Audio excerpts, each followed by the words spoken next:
How did our guy Bruce go from this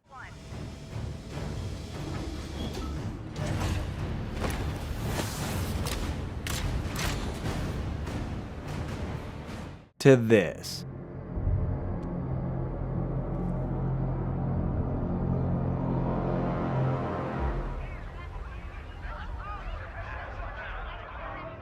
Yeah, that didn't age well. Today we're breaking down the entire story of the Batman Arkhamverse, starting from where it all began with Rocksteady Studios dropping Arkham Asylum in 2009. So, the story starts with Batman personally escorting his archenemy Joker to Arkham Asylum after catching him at Gotham City Hall. Joker's wheeled in on a stretcher, cracking jokes, smiling at the guards, acting way too comfortable for somebody heading back into a padded cell. Need to take my temperature? I'd be happy to drop my pants. What Batman doesn't know yet is that earlier that same night, a mysterious fire broke out at Blackgate prison, sending a bunch of inmates to Arkham, including a large chunk of Joker's own gang. Gotta be a coincidence, right? Well, I don't think so. From there, things go from bad to worse. Joker breaks free from his escort, and his partner in life and crime, Harley Quinn, hijacks all security systems and unlocks every door in the facility. Soon, inmates flood the halls, and Arkham officially turns into a prison riot. Batman takes down a couple of inmates, including Victor Zsasz, who's holding a guard hostage, before Miss Quinn pops back on every screen. She proudly announces she's taken Arkham's warden, Quincy Sharp, as her hostage. Before Batman could get a lead on Sharp, Joker makes another appearance on the screen. This time showing Bats footage of Commissioner Gordon getting knocked out by one of Arkham's own guards, Frank Bowles, revealing him as the inside man helping Joker throughout. Batman tracks Bowles down, only to find him unalived, strapped to a stretcher like collateral damage. And just to top it all off, Edward Nygma, also known as the Riddler, hijacks Batman's comms, saying that he's hidden riddles all across the island, and solving them will give Bats all the answers that he needs. Pretty bad timing for games, Edward. Batman files that away for later, and steps out of intensive treatment. Arkham Island is already a disaster zone. Guard towers are taken over, Joker's men are everywhere, and whatever security this place had is finished. To make things personal, Harley's goons are busy trashing the Batmobile. Okay, that's not cool. Batman shuts down its defenses temporarily and starts searching on foot because Commissioner Gordon is still missing and time is very much not on his side. This is when Batman finds a trail of pipe tobacco on the ground. Oracle, I found a pipe. It was a birthday gift I gave him last year. There's no way he'd leave it. He's left me a trail to follow. He's alive, Barbara. Gordon, you genius. This means two things. One, Gordon is alive, and two, he's leaving breadcrumbs for Batman. We follow the trail through Arkham East, fighting off Joker's men, as it becomes painfully clear this was never random chaos. Joker planned all of this, and the island is his playground now. The trail leads Batman straight to the medical facility, which has been completely taken over by inmates. The one place meant to protect doctors and patients is now packed with armed lunatics. Batman moves in quietly, rescuing staff and clearing rooms, but something feels off, because Joker doesn't pull these stunts just for fun. Well, sometimes he does, but this doesn't look like one of those times. As Batman pushes deeper, he rescues several doctors, including Penelope Young, who Joker's men seem especially interested in. And that's not very good, because Joker isn't exactly known for his concern for employee wellness. Batman tracks Gordon into the lower levels of the medical facility, and that's when things get weird. Like, really weird. The lights cut out, the air gets heavy, and suddenly, Scarecrow makes his grand entrance by dumping Batman straight into his fear gas. Batman starts seeing things that absolutely should not be real, including a very convincing vision of Gordon lying dead on the floor. Spoiler, he's not dead. Yet. But it gets worse. In the morgue, he's forced to relive his deepest trauma, coming face to face with the bodies of his own parents.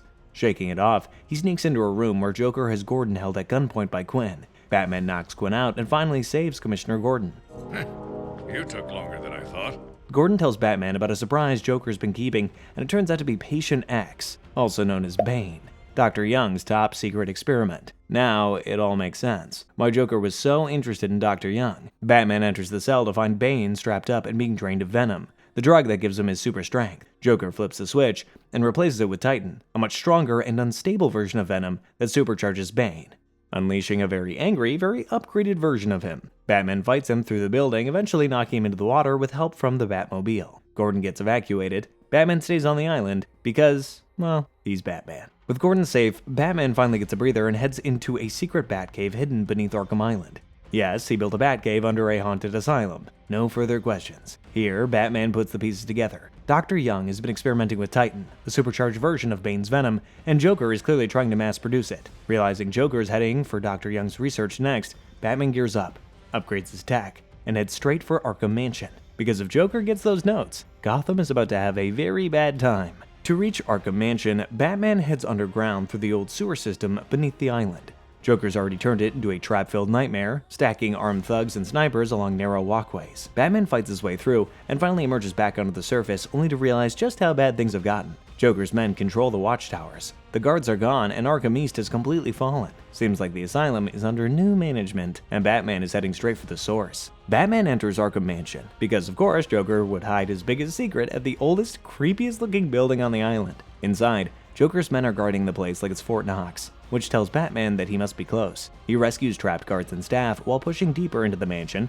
following the trail straight to Dr. Penelope Young. Batman finally reaches her office, but he's already too late. Dr. Young grabbed her research and hid it elsewhere in the mansion to keep it out of Joker's hands. Batman tracks her down, but unfortunately, Joker did have a backup plan. Victor Zsasz. Victor kidnaps Dr. Young, and before Batman can stop it, Joker detonates explosives hidden in the room.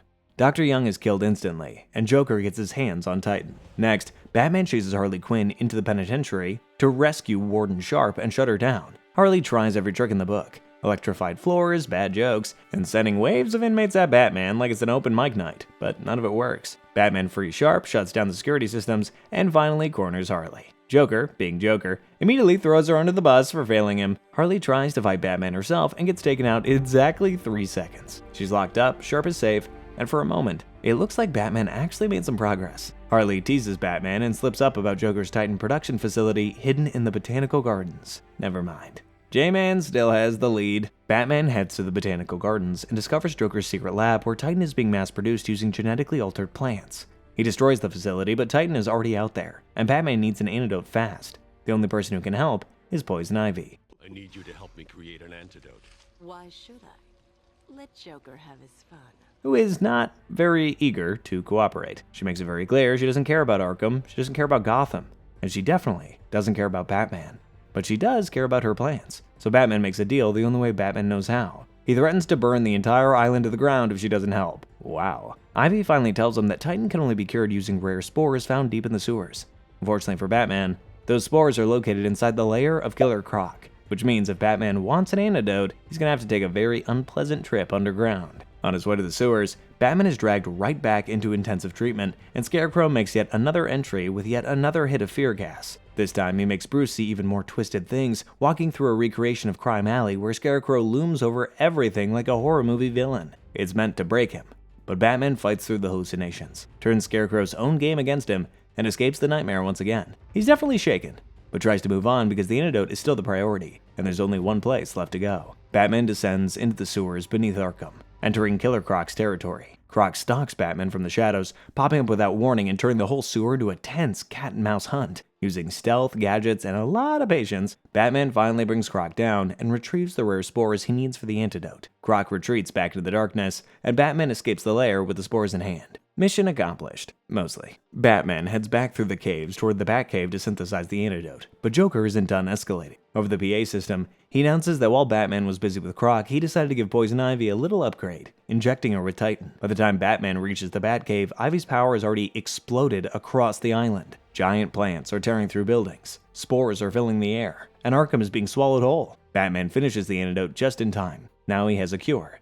But he also has a new problem. A very big and angry plant problem. I just hate weeds. With the antidote ready, Batman heads out into the island that now looks completely unrecognizable. Poison Ivy, supercharged with Titan, has turned Arkham into her personal jungle. Giant plants are tearing through buildings, filling the air with deadly spores and slowly crushing everything in sight. Batman fights his way through the chaos and finally confronts Ivy, taking her down by destroying the massive plant that she's rooted herself into. Once she's defeated, the plants begin to wither and Arkham finally gets a chance to breathe again. With Ivy dealt with, Batman heads to the final showdown. Joker's throwing himself a party on top of Arkham Asylum, complete with Titan-enhanced goons and a very unstable sense of humor. His plan is simple: force Batman to break his one rule. He kidnaps Commissioner Gordon again and threatens to inject him with Titan just to see what Batman will do. Batman jumps in front of the dart, taking the Titan himself, and uses all of his strength to resist the change. Frustrated, Joker injects himself instead, turning into a massive grotesque monster. After what feels like an eternity, Batman finally takes him down. That feels nice. But also, maybe a bit of a weak fight compared to the rest of the game. Kinda wild for such an excellent first installment to take such a nosedive at the end. Anyway, after the fight, Joker's Titan-enhanced goons collapse as the formula wears off. Security slowly regains control of the asylum, guards sweep the island, and the medics rush in. Joker is restrained and loaded onto a stretcher, still laughing, just like classic Joker. Batman doesn't stick around to celebrate as reports come in about Two-Face causing trouble in Gotham. I guess a hero's job is never done. So next up is my personal favorite, Batman Arkham City. Released in 2011 as the direct sequel to Arkham Asylum.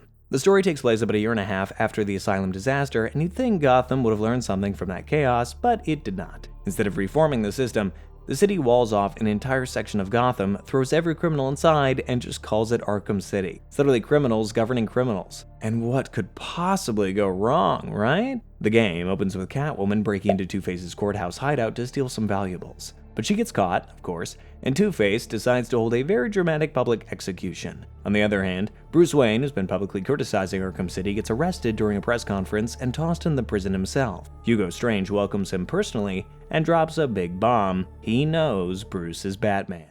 If you try to stop me, I guarantee everyone will know your secret. He also warns him about something called Protocol 10. Trapped inside the prison without his suit, Bruce runs into Penguin's thugs and realizes this place is actually worse than he had expected. After a quick rooftop rendezvous with Alfred, Bruce gets an emergency rooftop delivery from Wayne Tech. And with that, Batman is back. You better watch out, Strange. The first order of business is to save Catwoman from Two-Face, aka Harvey Dent, who's taken over the old courthouse in Arkham City and is holding, or rather, hanging, Selina Kyle over an acid tank like it's some courtroom theater. Bruce crashes Harvey's little execution party, takes down his men, and rescues Selina in style. You're right.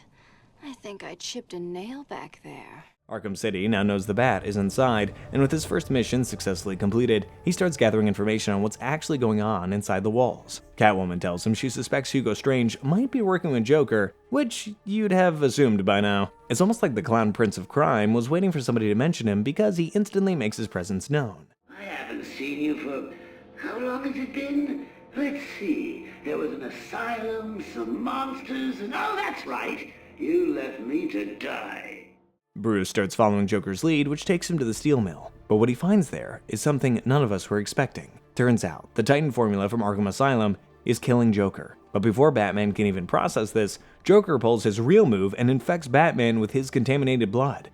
Great. Now they're both dying. And just to make things more interesting, the cure only exists in limited supply. Now, not only does Batman need to look for the cure, he needs to find it fast, because our friend Joker has also shipped his blood to emergency rooms all over the city. The trail leads Batman to Mr. Freeze, who's currently being held prisoner by Penguin inside the Gotham City Museum. Everyone in Arkham City is either a hostage or a warlord. There's nothing in between. Batman fights his way through Penguin's heavily armored museum, takes down the oversized brute Solomon Grundy, and finally frees the guy he went all the trouble for. Get it? Freeze. Freeze tells Batman the cure is missing a critical component. There's only one source strong enough to make it viable, and that is Ra's al Ghul's blood. Yep, more chase. Someone give this man a break. When he finally reaches Ra's al Ghul, he's, well, let's just say he's not very cooperative. He wants Batman to kill him if he wants his blood sample, but there are two things Bruce Wayne never does: kill people and break his own rules. Ra's leads him through a series of trials, testing both his mental and physical strength, before Batman finally defeats him. Batman secures his blood sample and has an unpleasant encounter with his ex-lover and Ra's daughter, Talia. You lied to me. I thought you loved me, Bruce. I thought you were ready to join our crusade. Ouch. Batman returns to Mr. Freeze with the blood sample, and this time he's successful in stabilizing the formula. But of course, things are not that simple here. Freeze refuses to hand over the cure unless Batman promises to rescue his wife Nora, who unsurprisingly has been captured by our friend Joker. It just keeps getting worse and worse. And just to top it all off, the last remaining vial of the cure has been stolen by Harley Quinn. Batman tracks Harley and Joker down to the steel mill, but before he can get his hands on the cure, Talia al Ghul, the same heartbroken ex, strikes a deal with Joker, offering him access to the Lazarus Pit and the secret to immortality in exchange for Batman's life. Now that's a complicated relationship. Selina comes to rescue Bruce. You're right. I think I chipped a nail back there. But before they can leave, the entire city starts to shake. Hugo Strange takes over the loudspeakers and announces the beginning of Protocol 10. He deploys military helicopters and begins systematically bombing the entire city. Batman immediately shifts priorities. Joker and the cure can wait. At the top of Wonder Tower, Batman confronts Hugo Strange, and we finally find out what he was planning to do all this time. Arkham City was built to gather Gotham's worst criminal in one place so that they could all be eliminated. And the man funding this entire operation was none other than, drum roll please, Ra's al Ghul. Ra's declares the mission a complete failure and runs Strange through without hesitation. Then he activates the tower's self-destruct system to finish what Protocol 10 started. Batman escapes the collapsing tower at the last second, shutting down the destruction and officially ending Protocol 10. Whew. Back at the steel mill, Joker has Talia at gunpoint. Apparently, she betrayed him and never really intended to give him the secret. Batman tries to handle the situation calmly when Talia breaks free and kills Joker. But as Batman connects the dots, he realizes that he's been chasing after the wrong Joker this whole time. The one laying on the ground is Clayface, impersonating Joker while the real one is still dying. Right on cue, Joker appears out of nowhere and shoots Talia down, killing her instantly. After knocking Clayface down, Bruce finally takes a shot of the cure. Joker asks for the cure, but in classic Joker fashion, he stabs Batman, causing the cure vial to shatter. The last dose spills across the floor. He still laughs, and with one punchline, the Clown Prince dies. Batman carries Joker's body out of Arkham Asylum as everybody watches in shock. Throughout the story, while Batman was busy saving Arkham City from total annihilation, Selina had her own priorities. Money. A massive vault full of cash was hidden inside Arkham City. Throughout the chaos, she weaves in and out of the main storyline, stealing what she can, double-crossing when necessary, and mostly just trying to stay alive. At the end, she finally gets her hand on the fortune and has a choice: escape Arkham City with more money than she'll ever need, or go back and help Batman during the final showdown. For once, Selina chooses the latter. She returns and helps Batman when it counts, and walks away proving that beneath the claws and sarcasm, there's still a heart in there somewhere. Arkham City Lockdown takes place shortly after the events of Arkham City. This game was released in 2011, designed specifically for mobile. With Joker gone and the city still unstable, several high-profile inmates break loose inside the prison walls. Naturally, Batman has to clean it up. The game mainly focuses on quick one-on-one fights against villains like Two-Face, Penguin, Solomon Grundy, and even Deathstroke. There's no massive new conspiracy here, just Batman restoring order inside a prison that clearly never stays quiet for long. Next up is Batman Arkham Origins, released in 2013. But this one is actually a prequel. The story takes place about 5 years before Arkham Asylum, back when Bruce is still early in his career and Gotham absolutely hates him. It's Christmas Eve, crime's at an all-time high, and a crime lord named Black Mask decides to put a $50 million bounty on Batman's head, which means 8 of the deadliest assassins in the world are now hunting him down. Yeah, Merry Christmas, Bruce. Batman storms into Blackgate prison to stop Black Mask's breakout amid the riots. But before he can catch him, Black Mask escapes the prison, and Bruce is left to deal with Killer Croc, who's very excited to tear him apart. It's a brutal opening fight that sets the tone. Mind you, this is a much younger and stronger Bruce. After taking Croc down, the GCPD shows up, and we see a Jim Gordon coming to arrest Bruce, but Bruce respectfully declines. Not tonight. And flies away in the Batwing, officially making the night a citywide hunt. Back in the Batcave, Alfred is understandably concerned. 8 assassins, 1 night, 0 backup. Bruce, on the other hand, treats it like a to-do list that he has to finish before midnight. He analyzes the data from Blackgate and confirms what we already know. His first target for the night is Penguin, also known as Cobblepot, and Alfred locates him at his ship. Batman heads to the docks and infiltrates Penguin's ship, the Final Offer. It's packed with armed thugs and black market weapons. It's classic Cobblepot. He fights his way through the ship and eventually crashes the main party. Now there's a naughty geezer. Proper naughty. The first one to come forward for a fight is Electrocutioner, who gets knocked out in exactly 0.1 seconds. With that, we are 2 assassins down and 6 more to go. Bruce finally gets Penguin alone and squeezes some answers out of him. There's been a double homicide at Lacey Towers. One of the victims is Black Mask, which is strange because Bruce just saw him alive. Before Penguin could say more, Deathstroke, the third assassin of the night, makes his grand entry. After what feels like an eternity of full-on steel-on-steel counter after counter battle, Batman finally takes him down and locks him up. Batman heads to Lacey Towers to investigate the so-called murder of Black Mask. The crime scene is a mess. Burned bodies, bullet casings, a very staged setup. Using his detective vision, Bruce reconstructs what really happened, and it seems like the murder took place several days ago. But if Black Mask was dead, who did we see escaping the prison? The police suspect Penguin committed the murders. However, there's one more name that comes up during the investigation: the Joker. Bruce pieces it together. Joker kidnapped Black Mask, killed his decoy, stole his identity, and has been running this entire operation, fooling everybody.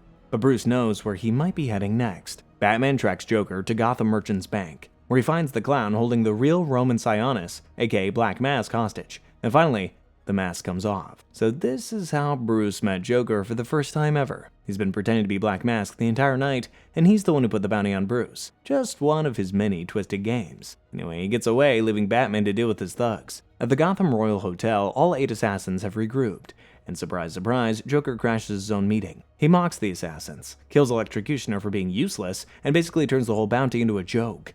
Classic Joker. All right, meeting's adjourned.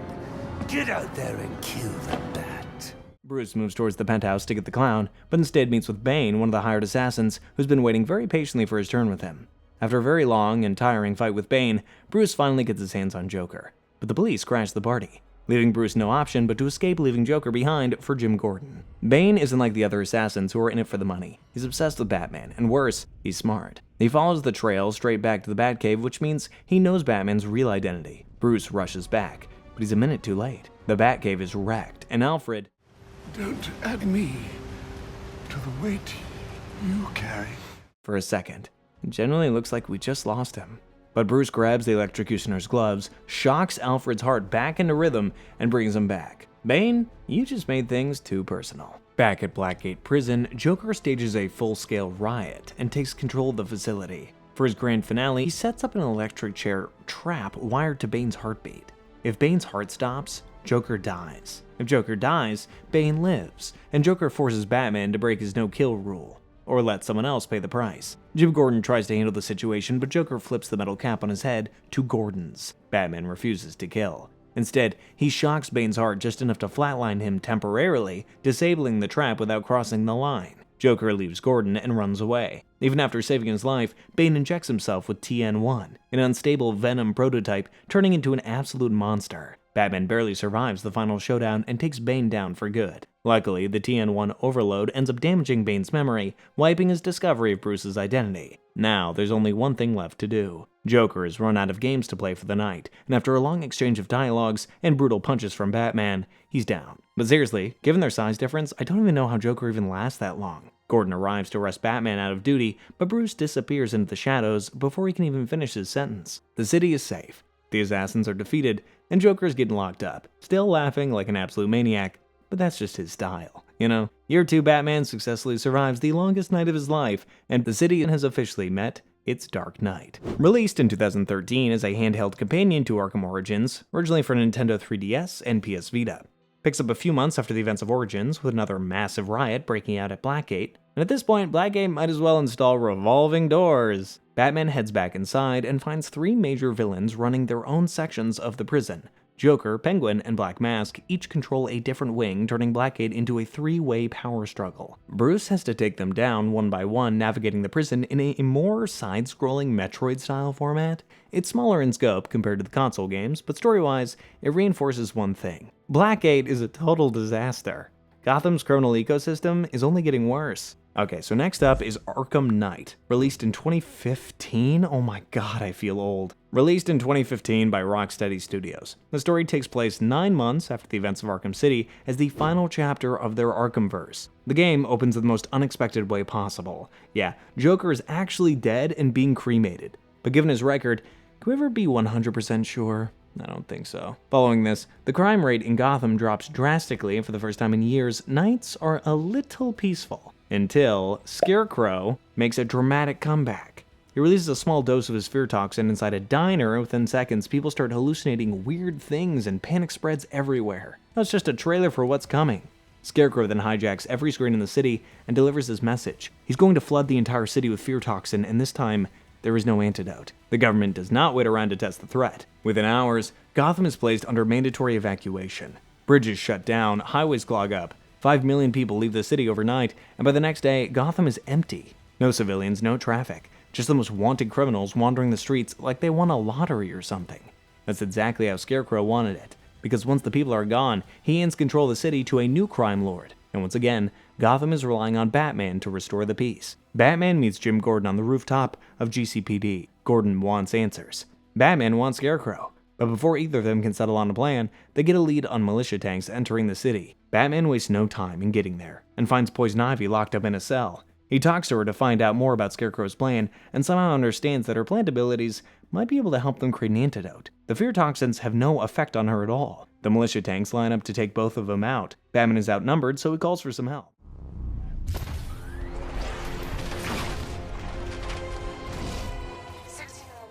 What? in the Transformers? When did she get a makeover? Bruce takes Ivy with him to lock her up inside the GCPD, just for safekeeping. So she's close when or if she's needed for the antidote. Back at the clock tower, Oracle, also known as Barbara Gordon, yes, Commissioner Gordon's beloved daughter, and Batman's tech genius, which Jim is completely unaware of, by the way, processes the toxins and locates the production center. Wow, Jim is gonna be pretty mad when he finds out that she's still in the city. Batman follows the militia convoy straight to Ace Chemicals. It looks worse than he was expecting. Military tanks, drones, armed soldiers, everything hints that this isn't some small-scale production. The workers trapped inside tell Batman that Scarecrow is setting up a massive chemical blast that would spread fear toxin far beyond Gotham. Batman heads inside the factory to shut it down before things get out of hand.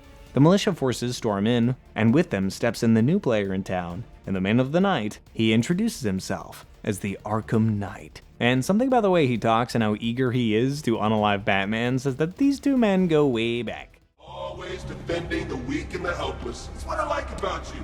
Predictable. And that's why we're gonna win. The Knight orders his troops to attack Batman. Whatever Scarecrow is planning, he doesn't want to kill Batman yet, just wants to keep him busy. Batman warns Jim that it's too dangerous to stay in the city and he should leave with his men immediately. But Jim, being as stubborn as he is, refuses to go. Like daughter, like father. Batman focuses on the main problem right now, stopping the fear toxin explosion. When he finally reaches the core, Scarecrow is waiting for him. Bruce tells him to stop the explosion, but in return, he gets a new problem.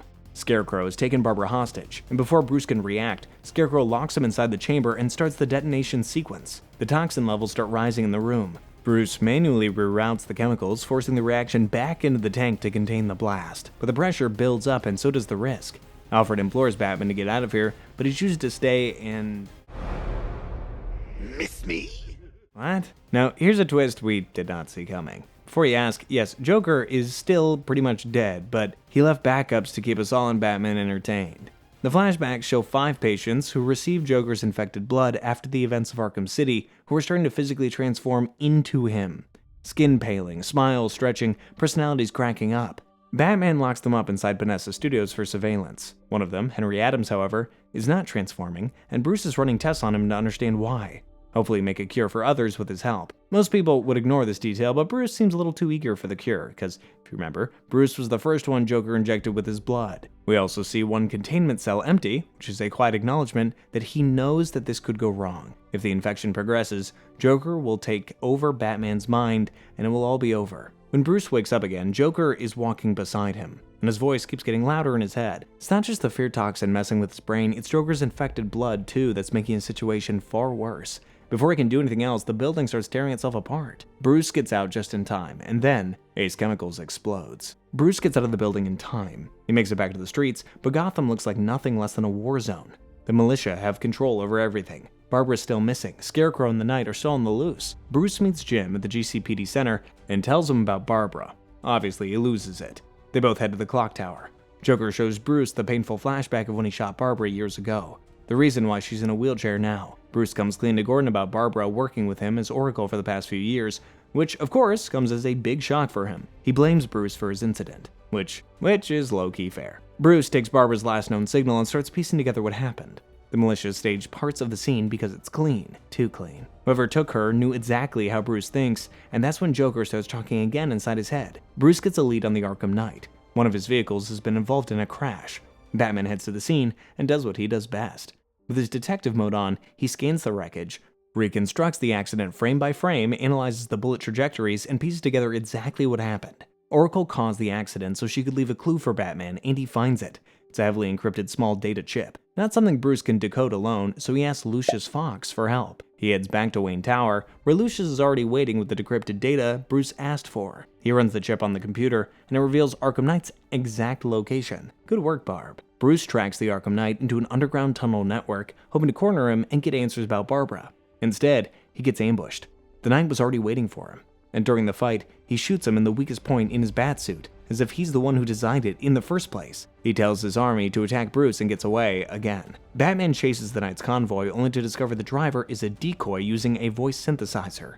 The real Knight is always 2 steps ahead. The trail leads Batman to North Refrigeration, where his sidekick Nightwing helps him crash Penguin's little party. From there, the pieces connect to Simon Stagg, a pharmaceutical executive who's been working with Scarecrow. Batman boards Stagg's airship mid-flight and discovers the truth about the cloudburst. It's not a bomb, per se, it's actually a dispersal device. A machine designed to flood all of Gotham instantly with fear toxin by polluting the air. Stagg tries to double-cross Scarecrow and is punished with a dose of toxin for his trouble. So, betrayal isn't part of the business model. Noted. Batman's hallucinations start getting out of hand. Taking advantage of this, Scarecrow escapes with the Cloudburst. Then he sends Bruce a message. Barbara is in the same safe house where Ivy was held. Batman rushes there, but the fear toxins are messing with his brain and his vision. He finds Barbara strapped to a chair, terrified. You won't get me. I won't let you get me. It's one of the darkest moments in the entire series. Bruce blames himself for Barbara's death, but Alfred reminds Bruce that hope isn't optional right now. He still needs to stop Scarecrow. Bruce heads back to GCPD asking Ivy for help. He explains what Cloudburst could do to the entire city and the plants, and she agrees to help. Ivy tells him the only way to counter that level of saturation is through something ancient, a plant with roots deep enough to push back against chemical warfare. Bruce drops Ivy near the botanical site and heads straight back to Panessa Studios. If the fear toxin is reacting this violently with his infected blood, he needs to know how close he is to losing control. Inside the studio, Robin is still running tests on Henry. They're making progress, but it's slow. The mutation isn't just physical, it's also neurological. Batman leaves the studio, but before he gets far, Harley Quinn storms into the studio with her gang. How's it going, Batbrain? It's been a while. Well, it's definitely been a while, and I did not expect Harley would be back in business after Joker, but here she is. And she wants to save Joker's legacy. In her mind, the infected aren't victims, they're sacred relics. The next generation of Mr. J. Man, if this isn't true love, I don't know what is. How do I find a lady like that? As Bruce tries to catch Harley and her men, his hallucinations start to get sharper. Jason, I thought you were dead. Joker shows him what he did with the old Robin, Jason Todd, one of Bruce's good friends and his former sidekick. Jason is tied to a chair, bruised, beaten, abused. Joker circles him like a maniac, saying all kinds of horrible things. He doesn't just torture Jason physically, he dismantles him psychologically, pitting him against Bruce by saying that he never cared for him. As the final act of torture, Joker shoots Jason and sends the videotape to Batman showing him how he killed his friend. Batman and Robin take Harley down together in one of the cleanest tag team combat sequences in the game. But while they're distracted, the infected patients break free and Henry Adams, the patient Tim was running the experiments on, snaps completely. Not so immune to Joker's germs after all, huh? He kills all the other patients, and then shoots himself in the head. What he says to Bruce in his final moments makes Robin curious. He observes Bruce, and then connects the dots. The last remaining cell is for no one but Bruce himself. He's infected too, and the symptoms are showing. He's turning into the Joker. And if Joker takes him over completely, nobody can stop him. Robin tries to lock Batman in the cell, but Scarecrow is still out there, and Gotham needs Batman right now. So instead, he Uno reverses and locks Robin up instead. Aw man, he was just trying to help. Bruce reunites with Ivy as militia forces close in around the botanical site. They fight together with Batman handling soldiers and drones while Ivy manipulates roots and vines to tear apart armored units. And then, the cloudburst goes off, with a big blast turning the sky red. He tracks Stagg again, dragging him out and demanding a solution to stop the cloudburst. Stagg explains that the cloudburst is mobile now, so it can only be disabled manually. Meanwhile, the fear toxin is doing numbers on Bruce. Doesn't have much time before Joker fully takes over. The first thing Batman does to restore the Batmobile using a new power cell, and then heads straight to destroy the damn Cloud machine. The Cloudburst tank is massive, and Scarecrow's army is protecting it. With help from the Batmobile, Batman does disable it. The Red Storm begins to clear, but the toxins are still widespread all over Gotham. To save the day, and her plants, Poison Ivy fully merges with the ancient tree, absorbing every last toxic particle. Massive flowers erupt across Gotham, releasing purified spores that neutralize the air, and in doing so, she uses everything that she has left. Ivy dies, saving everyone. Back at the GCPD, an officer gets intel from Jim Gordon. He's tracked down Scarecrow and he's planning to kill him. Fueled by Barbara's death, Gordon goes rogue. Batman chases him into militia-controlled territory. What follows is a long cat-and-mouse pursuit underground, and then the Arkham Knight shows up. This time, he's driving a massive excavator, because Subtlety is officially dead. The chase destroys the Batmobile. Bruce ejects at the last second and continues on foot. Eventually, the Knight comes out of the darkness and reveals the truth of his identity. Jason, but you're dead. What? Jason was alive all this time? Before Jason says anything, Joker tells Batman the tape that he sent him was not real. He never killed Jason, kept him alive, torched him for over a year. Bruce tells Jason he's sorry and it's not too late to fix things, but he doesn't listen. He just knows Bruce abandoned him when he needed him the most. So they fight, but eventually Batman disarms him and offers help with a sincere apology. The Arkham Knight hesitates, and he disappears. Scarecrow lures Batman and Gordon to a rooftop showdown. There he reveals his final card. Barbara is actually alive. Her death earlier was just a fear toxin hallucination that Bruce saw. That's a relief. Crane forces Gordon to choose.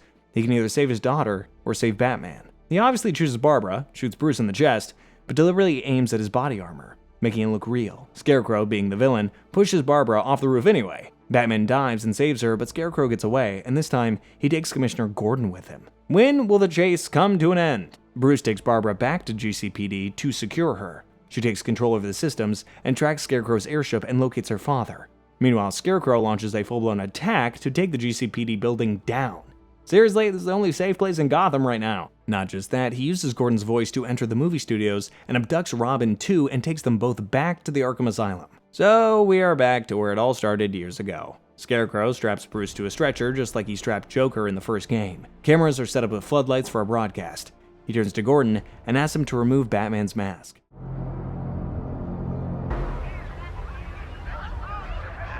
Scarecrow injects him with more fear toxin, enough for Joker to finally take over Bruce now. The change of perspective shows Joker taking charge of all the most wanted criminals in Gotham. If you think about it, it's all he's ever wanted: control and fun. From Crane's perspective, Batman has lost it. Technically, he should be angry right now. I mean, really angry, but instead he's laughing like Joker, of course, which doesn't give Scarecrow the validation that he was looking for. So he injects Bruce with even more toxin. Inside Bruce's mind, there's a war going on. Batman versus Joker, to see who takes over his mind, and in that arena, you're the Joker looking for Batman. The mind games finally end with, I am Batman. Bruce knocks Joker down one last time and takes control over his mind again. Back in the real world, Scarecrow injects him once more, desperate to see him break and accept his defeat.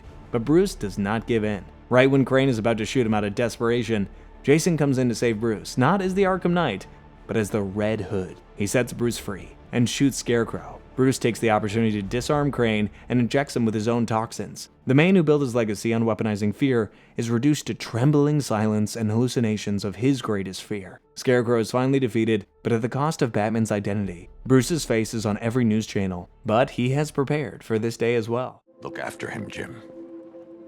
Look after them all. You've been a good friend, the best I could ask for. He tells Alfred to activate the Nightfall, his final act of giving back. Bruce places the cowl down beside the bat signal, and then he leaves. He drives back to Wayne Manor. There's press waiting outside, and he knows that it's the end. Alfred is waiting for him at the gate. There's no long farewell. Alfred knows what he has to do. Bruce steps inside the manor. The doors close, and moments later, the entire building explodes. Wayne Manor collapses into flames, broadcast across the news. To the public, it's clear what this means. Bruce Wayne is dead, and Batman is gone. Time passes, and Jim Gordon is later shown giving a speech as the new mayor of Gotham, talking about hope and the people who protect the city. In the final scene, a group of criminals corner a family in an alley. They mock the idea of Batman, saying that he's not around anymore. As they move in, a dark figure appears above them. The shape looks different, more intimidating. It descends toward the criminals, and they panic. The implication is that Bruce Wayne may be gone, but something still protects Gotham. This is how the Batman died. Next up, we have Batman Arkham VR, released in 2016 as a PlayStation VR exclusive, later coming to PC VR. Unlike the main Arkham games, this wasn't a full open-world action title. It was a short, story-driven VR experience, focused almost entirely on investigation and psychology rather than combat. The story takes place after Arkham City and leans heavily into Bruce's fractured state of mind. Batman investigates the disappearance of Robin and Nightwing, only to uncover disturbing clues that suggest that they're both dead. The big twist reveals that Joker's presence isn't fully gone. He's inside Bruce's head, slowly trying to take control, and goes on to show how deeply Joker's death has impacted Bruce, setting up the psychological battle we see him go through in Batman Arkham Knight. The Suicide Squad saga continues the Arkham universe years after the events of Arkham Knight. This time, the spotlight shifts away from Batman onto Task Force X, Amanda Waller's team of expendable villains. The playable squad includes Harley Quinn, Deadshot, Captain Boomerang, and King Shark, each with their own chaotic playstyle and questionable teamwork skills. The Justice League have been brainwashed by Brainiac, turning Superman, the Flash, Green Lantern, and even Batman into threats. An older, more hardened Dark Knight appears under Brainiac's control, forcing the squad into direct confrontation with him. It's a bold shift in perspective. Instead of protecting Gotham, you're dismantling heroes. I wouldn't necessarily put this as an Arkham game, but they have been lumped together. Wow. Okay, what a dramatic full circle.